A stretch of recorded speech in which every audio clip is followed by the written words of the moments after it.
আসসালামু আলাইকুম দর্শক, কেমন আছেন আপনারা? আশা করি সবাই ভালো আছেন, সুস্থ আছেন। দর্শক, এখন রমজান মাস চলছে, সিয়াম সাধনার মাস। অসংখ্য পেশেন্ট আসছেন আমাদের কাছে দূর দূরান্ত থেকে এই সময়টাতে তারা চিকিৎসা নিয়ে সুস্থ হওয়ার জন্য। আমার পাশে যাকে দেখছেন সুদূর সেই টাঙ্গাইল জেলা থেকে আমাদের কাছে এসেছেন চিকিৎসার উদ্দেশ্যে। খুবই অল্প বয়স, ইয়াং একজন মানুষ, স্টুডেন্ট। মূলত এসেছেন আমাদের কাছে এভিএন এই রোগটা নিয়ে। যেখানে গিয়েছেন শুনেছেন অপারেশনবিহীন চিকিৎসা কোথায় আছে। অনেক খোঁজ করার পর একটা সময় জানতে পারেন এই ডিপিআরসিতে হয় এই চিকিৎসা, এবং সরাসরি চলে আসেন। আসার পরে কি হয়েছে আসুন ওনার মুখ থেকে আমরা শুনবো। তার আগে একটু ওনার পরিচয়টা জেনে নিই আমরা।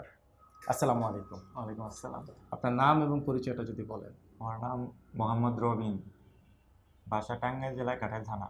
আচ্ছা, আমরা জানি পেশাগতভাবে স্টুডেন্ট, কি পড়াশোনা করছেন? Honours first year. Honours first ইয়ারে, খুবই অল্প বয়স। আমার দর্শকদের জন্য যদি একটু প্রথম থেকে খুলে বলতেন যে কি হয়েছিল, সবার প্রথমে কি বুঝতে পেরেছিলেন বা কী ধরনের সমস্যা হয়েছিল? আমি প্রথমে হলো পুলিশের মাঠে গেছিলাম টাঙ্গাইল, কতদিন আগে? তাও 1.5 বছরের উপরে। আচ্ছা। তখন মানে দৌড়াদৌড়ি করতাম, দৌড়াদৌড়ি করার পর একদিন বাসায় হুট করে ব্যথা শুরু হয়। আচ্ছা, কোমরে? হ্যাঁ, কোমর থেকে পরে এই পর্যন্ত ব্যথা শুরু হয়, পুরো হুম, পা পর্যন্ত ব্যথা হয়। হুম হুম হুম। পরে ভাবলাম হয়তো এমনি ব্যথা করতেছে। খেলতে গিয়ে বা কোনো একটা কারণে হুম, রক টান খেয়েছে, কিছু একটা হয়েছে। তার জন্য পরে আমাদের এলাকায় হুম হুম ডাক্তার আছে, সরকারি ডাক্তার, হুম হুম হসপিটালে ডাক্তার দেখাইলাম। পরে তিনি কিছু ওষুধ লিখে দিল। হুম হুম। পরে ওষুধ 1 মাস যাবৎ খাইলাম। খাওয়ার পরে মানে ব্যথাটা পরে আরও দ্বিগুণ হলো, আচ্ছা, ওষুধ খাওয়ার পরে দেখলেন ব্যথাটা আরো যত দিন যাচ্ছে আরো খারাপের দিকে যাচ্ছে। খারাপের দিকে যাচ্ছে। আচ্ছা, তারপরে তারপর দুশ্চিন্তা বাড়তে থাকলো দুশ্চিন্তা করতে থাকলো। যে কি পরে হলো? পরে জেলায় বড় ডাক্তার দেখাইলাম।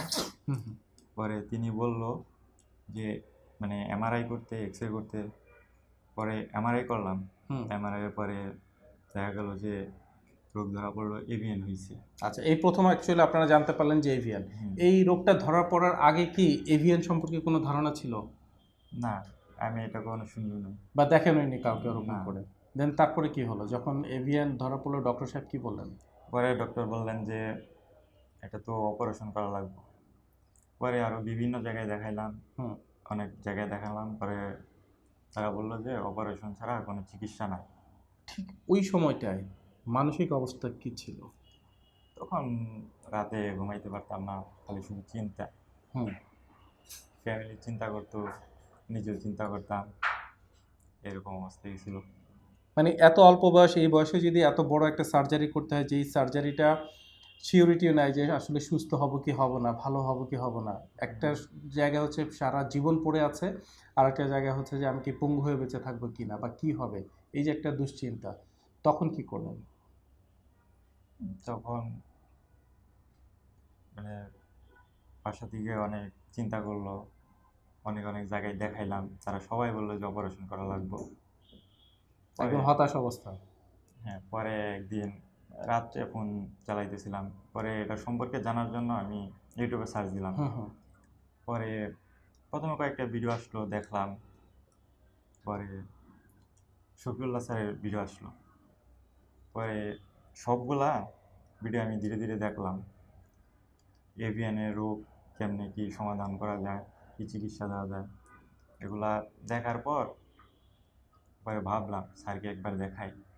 অনেক লোক সুস্থ হয়েছে, আমার স্যারকে একবার দেখানো উচিত। হুম। পরে বাড়িতে বললাম, বাড়িতে বললো যে এগুলা দেখে লাভ নাই, অপারেশন করাই লাগবো। হুম হুম। সবাই বলছে মানে যখন। তারা একরকম ডিটারমাইন হয়ে গেছে যে অপারেশনই শেষ পরিণতি। হ্যাঁ, লাস্ট পর্যায়ে বলছে যে অপারেশন করা লাগবো। পরে আমি বললাম যে আমি আগে অপারেশন করব না, আগে আমি একবার চেষ্টা একবার করে দেখি। একবার হলেও স্যারকে দেখাবো। পরে আব্বুকে নিয়ে আসলাম, স্যারকে দেখাইলাম। স্যার পরে প্রথমে ওষুধ দিল, 1 মাস খেয়ে দেখো, পরে এসে দেখা করো। পরে 1 মাস এসে দেখা করলাম। পরে এসে দেখা হয়ে পরে স্যার বললো যে এতদিন ভর্তি থাকো, সুস্থ হয়ে যাও। আলহামদুলিল্লাহ, এতদিন ভর্তি থেকে অনেকটাই সুস্থ। এই যে কিছুক্ষণ আগে আপনি আমার সাথে সিঁড়ি দিয়ে ওঠানামা করলেন, আমরা ফ্লোরগুলোতে হাঁটলাম, এবং আপনি হচ্ছেন যে স্ট্যাটিক সাইকেল চালাচ্ছেন। কিছুদিন আগ পর্যন্ত কি এই জিনিসগুলো আপনার জন্য সহজ ছিল? না, না, না। হাঁটতে গেলে পা ভারী লাগতো, অনেক কষ্ট হইতো। সাইকেল চালাইতে গেলেও সমস্যা হইতো। কোথাও যদি একটু সংক্ষেপে আমার পেশেন্টদের জন্য যদি একটু বলেন যে চিকিৎসা ব্যবস্থাটা কেমন অ্যাকচুয়ালি? অনেক কঠিন নাকি অনেক সহজ? না, আলহামদুলিল্লাহ চিকিৎসা ব্যবস্থা অনেক ভালো। সবার ব্যবহারই ভালো এবং সবাই খুব ভালোভাবে ট্রিটমেন্ট দেয়। আমাদের অনেকের ভিতরে একটা ভ্রান্ত ধারণা থাকে যে এই ধরনের রোগ হয়েছে, আমি হয়তো দেশে ভালো চিকিৎসা পাবো না, আমাকে হয়তো বিদেশ চলে যেতে হবে, স্পেশালি ইন্ডিয়া বা থাইল্যান্ড বা ব্যাংকক, সিঙ্গাপুর। আপনার কি মনে হয় যে আদৌ আসলে কি যাওয়ার দরকার আছে? না, না, না। এই শফিউল্লাহ প্রধান স্যারের কাছে আসলে এটা ট্রিটমেন্ট ভালোভাবে পাওয়া যাবে। আলহামদুলিল্লাহ। দর্শক শুনলেন, আসলে নতুন করে বলার কিছু নেই। আপনারা সবাই বুঝদার, আপনারা খুব ভালো করে জানেন এখন হচ্ছে ইন্টারনেটের যুগ, প্রযুক্তির যুগ। প্রযুক্তি এগিয়ে যাচ্ছে, আমাদের দেশও এগিয়ে যাচ্ছে। আমাদের দেশেও এখন সেই উন্নত চিকিৎসাগুলো আমাদের দেশেই পাওয়া যাচ্ছে। তাহলে কেন আমরা দেশে যাব? কোনো প্রয়োজন নেই।